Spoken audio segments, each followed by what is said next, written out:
breakthrough I had on Friday and what it could mean for you.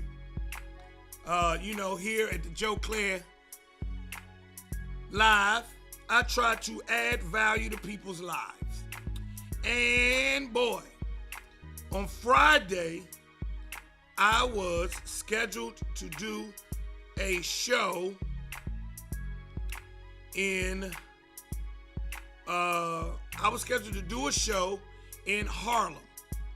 Harlem, USA, right? And I go to Harlem, and I get to New York, and let me tell everybody I'm still in jail.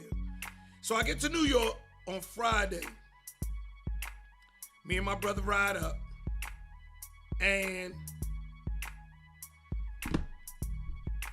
the energy that I felt when I got there was something wasn't good, right? The promoter put me in a hotel that no one would stay in. I was in a hotel. I got booked in a hotel that it was the worst hotel in New York City. All right.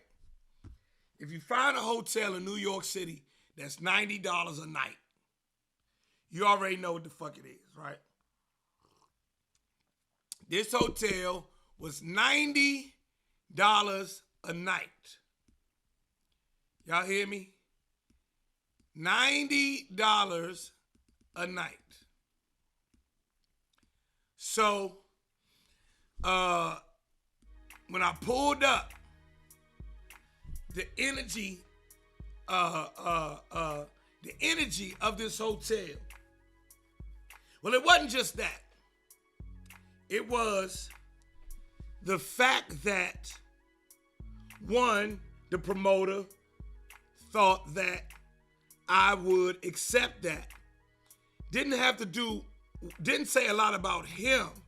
Said more about me, or at least I thought about me. I thought about the messages he had received from me. Not directly, but through the universe. And what he received from me, where he thought my career was, what level he thought I was playing on, said, okay, let me put Joe Clair in this hotel. And then I started thinking about a lot of things. He had called and he had hemmed and hawed about things throughout trying to get me into his club. And I said to myself, this ain't about the promoter. It's about me. It's about what I put out in the universe. It's about wrong turns I had made back there somewhere. Remember Erykah Badu was like, I made a wrong turn back there somewhere. I thought about that.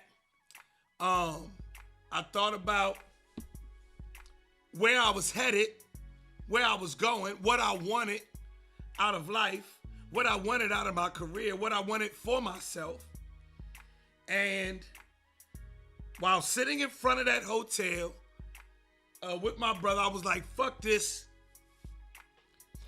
Fuck New York. I'm out. Let's go. I'm going home. Fuck this weekend. I had 5 shows booked this weekend, right? I said, fuck this whole weekend. I'm out.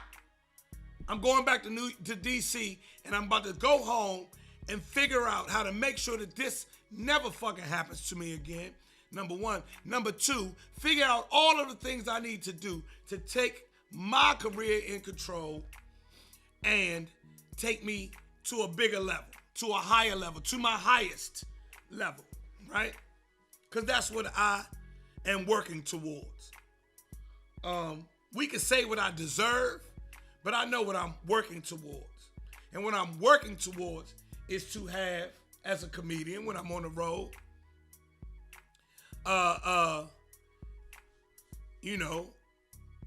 janky promoter, but it wasn't that. Why am I still working with janky promoters? Right? Joe, what have you done? When shit like that happened in my life, I always think about my part. The part that I play in that equation. Because in every equation, you play some part. Good or bad or indifferent, whatever.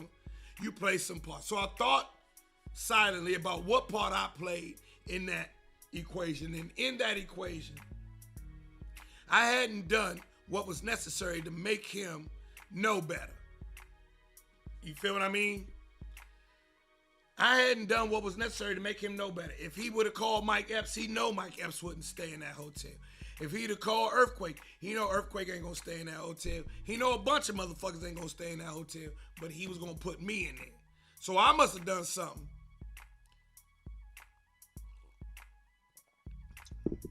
to let him believe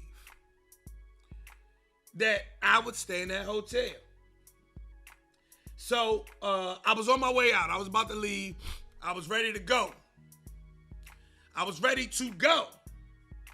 It's like, fuck this, I'm coming home. I called my wife. Well, you know, I got a black wife who loves me. And she was like, fuck them raggedy motherfuckers. Fuck these raggedy motherfuckers. You bring your ass home. She called my brother, told him, get him in the car, bring him home now. And then I called my new manager.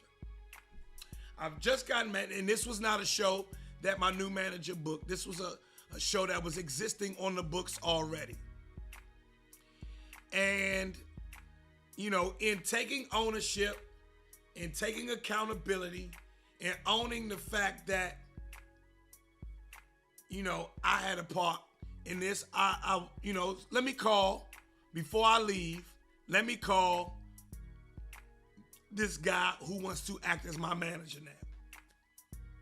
And I called him, and he gave me some of the best advice I had gotten in a good while. He gave me some of the best advice and put perspective on it in a way that I definitely wasn't thinking about, that my brother who was traveling with me didn't think about, and who my wife wasn't thinking about. He said, hey, well, you know, the hotel might be a shitty hotel, and the club might be a shitty club, and this even might be a shitty booking. However, in about an hour and a half, that club is going to have somebody, at least one person, who's paid to see Joe Clair. There's going to be somebody sitting in that club who spent their hard-earned money to come and see Joe Clair.